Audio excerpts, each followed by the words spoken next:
As a pretext for intervention, the drug war was useful, but it's much too narrow.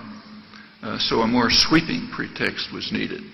And intellectual elites quickly turned to the task and fulfilled their function. They declared what was called a normative revolution that granted the United States the right of humanitarian intervention as it chose, for the noblest of reasons, by definition. The traditional victims were unimpressed, to put it mildly. High-level conferences of the global South bitterly condemned what they called the so-called right of humanitarian intervention, recognizing it for what it was. A refinement was therefore necessary, so the concept of responsibility to protect was devised in its place. Those who pay attention to history will not be surprised to discover that the Western powers exercise their responsibility to protect in a highly selective manner in strict adherence to the three maxims. The facts are disturbingly obvious and require considerable agility on the part of the intellectual classes. It's another revealing story that I'll have to put aside. Another question that came to the fore as the unipolar moment dawned was the fate of NATO. The traditional justification for NATO was defense against Russian aggression. With the Soviet Union gone, the pretext evaporated. Now, naive souls who have faith in prevailing doctrine would have expected NATO to disappear as well. Quite the contrary. NATO was quickly expanded. The details are revealing, both about the Cold War and about what followed, and more generally about how state policy is formed and implemented. As the Soviet Union collapsed, Mikhail Gorbachev made an astonishing concession. He agreed to allow a unified Germany to join a hostile military alliance run by the global superpower, even though Germany alone had almost destroyed Russia twice in the century. There was, however, a quid pro quo. The Bush administration, this is Bush 1, promised Gorbachev that NATO would not extend to East Germany, certainly not farther east. They also assured Gorbachev, I'm quoting, that NATO would be transforming itself into a more political organization. Gorbachev also proposed a nuclear-free zone from the Arctic to the Black Sea. That would be a step towards a zone of peace to remove any threat to Europe, east or west. That proposal was dismissed without consideration. Clinton came into office shortly after, and Washington's commitments quickly vanished. There's no need to comment on the promise that NATO would become a more political organization. Clinton expanded NATO to the east, and Bush #2 went beyond.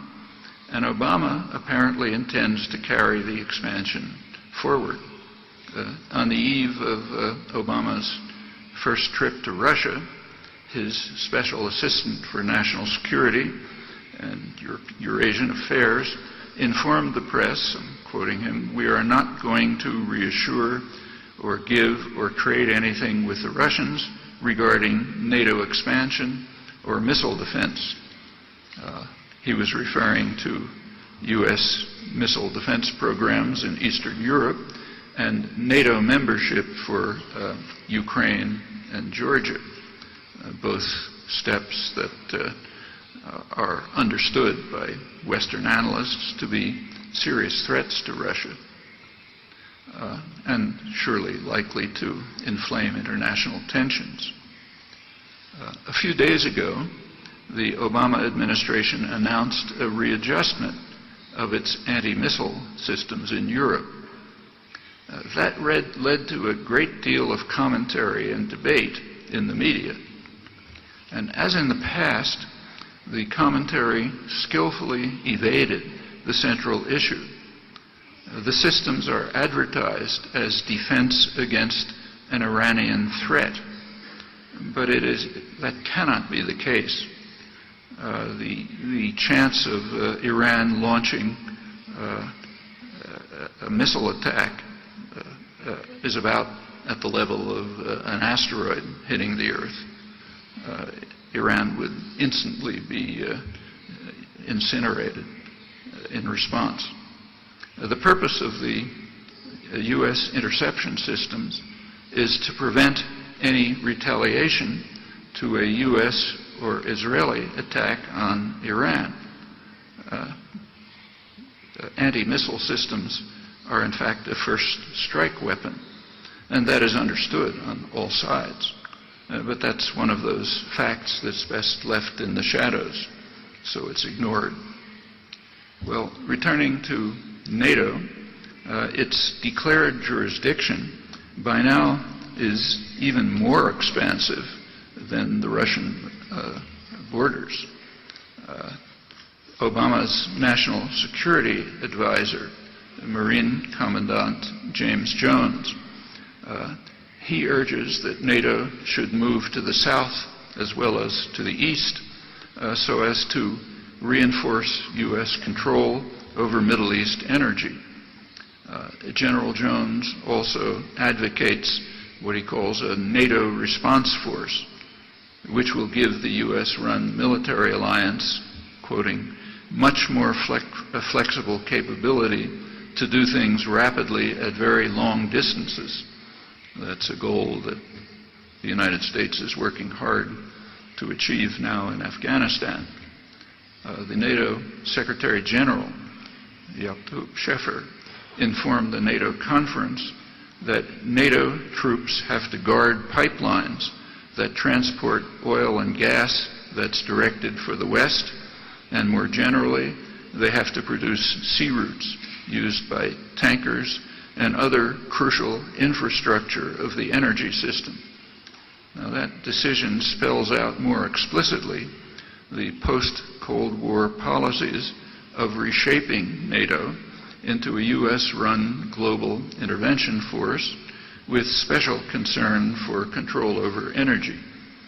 Presumably, the task includes protection of a projected $7.6 billion pipeline that would deliver natural gas from Turkmenistan to Pakistan and India, running through Afghanistan's Kandahar province, where Canadian troops are deployed. The goal, I'm quoting, is to block a competing pipeline that would bring gas to Pakistan and India from Iran and to diminish Russia's dominance of Central Asian exports, quoting the Canadian press, which realistically outlines some of the contours of the new great game in the region, to which the U.S.-run international intervention force, called NATO, is to be a major player. From the earliest post-World War days, it was understood that Western Europe might choose to follow an independent course, perhaps the Gaullist vision of a Europe from the Atlantic to the Urals. In this case, the problem is not a virus that might spread contagion, but a pandemic that might bring down the whole system of global control. And NATO was partially intended to counter that serious threat. Current NATO expansions and the ambitious goals of the new NATO carry these objectives further.